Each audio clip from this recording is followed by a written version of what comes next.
करवलाए हरि जी।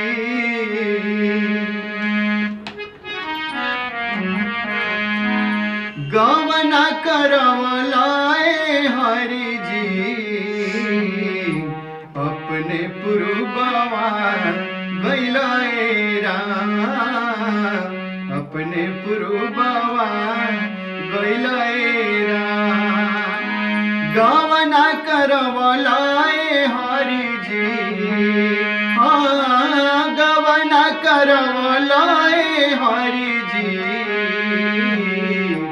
अपने पुरबवा गइलाए राम, अपने पुरबवा तू गइलाए राम।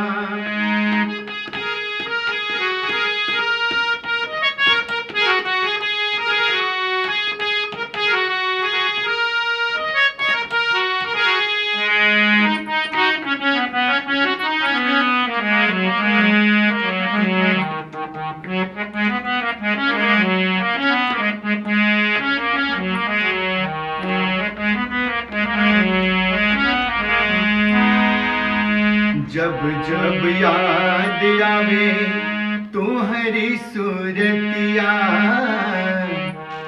जब जब याद आवे तुम्हारी सूरतिया, कटलो से कटे नहीं बिरह के रतिया।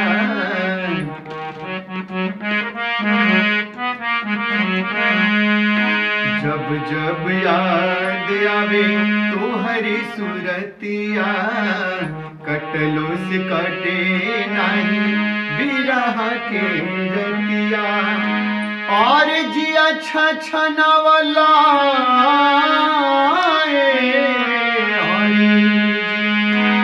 और जिया छछनवलाए हरि जी, हाँ जिया छछनवलाए हरि जी अपने विदेशवा गइलाए राम, अपने पुरबवा तू गइलाए राम। गवन करवलाए हरि जी, गवन करवलाए हरि जी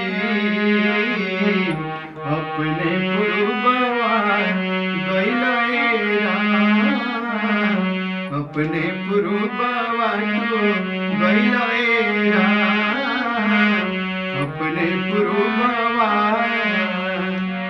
गइलाए